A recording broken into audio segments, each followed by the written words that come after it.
நிறைய அவங்க நீங்க நேர முன்னாடி பேச முடியலன்னா கூட எண்ணத்துக்குள்ள இருக்குல்ல, அவங்களுக்கு அப்படி நடந்திருக்குங்காரு, இவங்களுக்கு இது நடந்திருக்குங்காரு, நமக்கு ஏன் இது இல்ல, நம்மளும் அது மாதிரி தானே பயணம் பண்றோம் அப்படிங்கிற எண்ணம் மாத்திரம் எல்லாத்துக்குள்ளேயும் இருக்குது.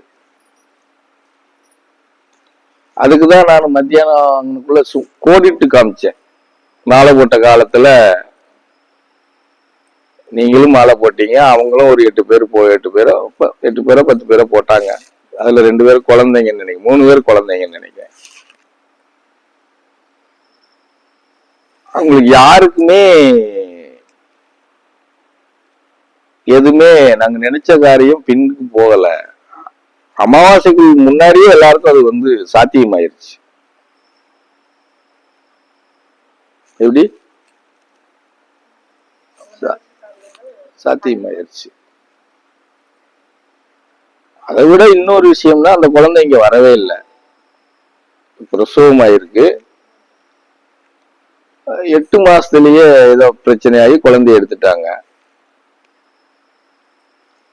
அவ பிரார்த்தனை பண்ணி எப்படியாவது குழந்தை காப்பாத்திரணுங்கிற பிரார்த்தனை பண்ணிட்டு அங்க இருந்து ஒரு 25,000 ரூபாய் குரு பூஜைக்கு காணிக்க போட்டு விட்டான். எங்களால வர முடியல சாமி, எப்படியாவது குழந்தைய காப்பாத்தி கொடுங்கன்னு. அதுக்கு என்னமா இருக்கட்டும், அது சரியாயிருப்போ அப்படின்னு சொல்லியாச்சு. சரியா 2.5 மாசம் அது எதுன்னா என்ன இன்குபேட்ல வச்சிருக்கணும்னு சொல்லி டாக்டர் சொல்லிட்டாங்களாம். சரியா 13 நாள்ல குழந்தைய வெளியே எடுத்துட்டாங்க. எப்படி டாக்டர் அவங்க ஆச்சரியப்பட்டிருக்காங்க. இவ்வளவு ஸ்ட்ரென்த் ஆயிருச்சு இந்த குழந்தை. அதுவும் அவங்களே சொல்லியிருக்காங்க 3 நாளைக்கு முன்னாடி வரைக்கும் இந்த குழந்தை இருந்த விதம் வேற, இந்த 3 நாளைக்குள்ள அது டெவலப் ஆனது இன்னைக்கு இவ்வளவு ஃபுல் ஸ்ட்ரென்த்தா இருக்கு. இந்த குழந்தை எதுக்கு இங்க வச்சிருக்கணும், வெளியே எடுத்துருங்கட்டாங்களாம். அப்போ இதெல்லாம் சொல்லும் போது இங்க இருக்கிறவங்களுக்கு அரிப்பு எடுக்கும்ல நெஞ்சுக்குள்ள. அப்ப நம்ம இதுல பழனிமா சொன்னது மாதிரி நம்ம என்ன சொன்னாலும் நம்ம மாற மாட்டோம், நம்ம சரியா இல்லைன்னு சொல்றாங்க, அப்புறம் என்னத்துக்கு போய் அப்படிங்கிற சலிப்பு தான் வரும்.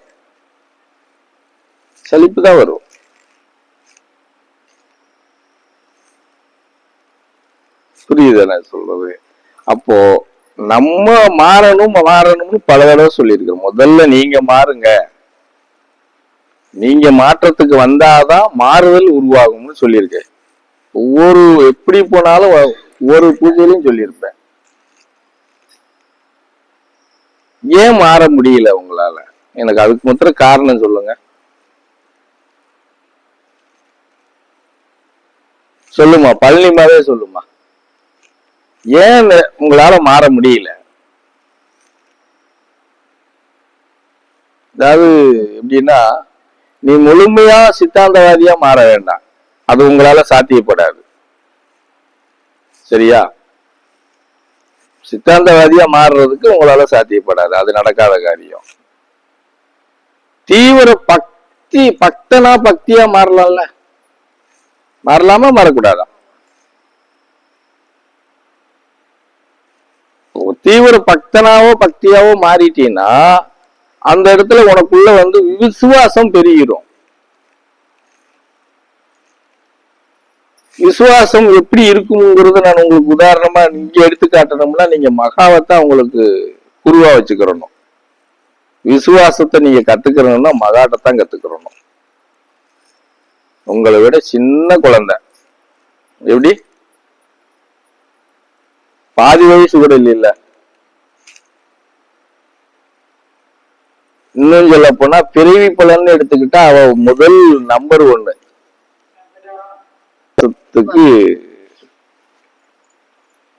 அதுக்காக அவ இன்னைக்கு இருக்கிறான்னா அவளுக்கு வயசுக்கு தகுந்த மாதிரி இருக்கிறா. அவ வயசுக்கு 2ஆம் தரம் எப்படி சொல்றதுன்னா யூகம் ஃபர்ஸ்ட் தானே. அதுலயே இந்த அளவுக்கு அந்த குழந்தை பிடிச்சி வருது அப்படின்னா அடுத்து 2வது செகண்ட் யுகத்துக்கெல்லாம் வேற மாதிரி இருப்பான். அந்த ஆன்மா வேற மாதிரி கொண்டு போகும். அப்போ நம்மகிட்ட பக்தி இருந்தா அந்த விசுவாசங்கிறது நமக்குள்ள வரும்.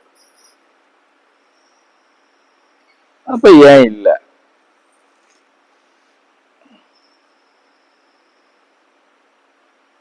இன்னும் அவள் எடுத்துக்கிட்டா அவளுக்கு ஒரு கோரிக்கையை தாண்டினா வேற எதுவுமே இல்லை. புரிஞ்சுதா? இது வரைக்கும் அண்ணனுக்கு அண்ணன் அண்ணன்கிட்டு இருந்தா, இப்ப அப்பா அப்பாண்டுகிட்டு இருக்கா. எப்படி? அவளுக்கு அந்த வட்டத்துக்குள்ளதான் இருக்கா. அதை தாண்டி இந்த அது வேணும் இது வேணும் அந்த அப்படி இருக்கணும் இப்படி இருக்கணும் அந்த உங்களுக்கு இருக்கிற மாதிரி அந்த குழந்தைக்கு இல்ல இல்ல.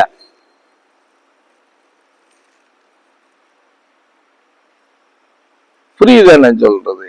அப்ப அதுக்குள்ள நீங்க மாறி வரணும் அப்படின்னா மாற்றத்துக்கு எந்த விதமான அறிகுறியே இல்லாமையே அப்படியே பயணம் நிமிந்தாப்புலே பயணம் பண்றீங்களே, இது எப்படி எடுத்துக்கிறது?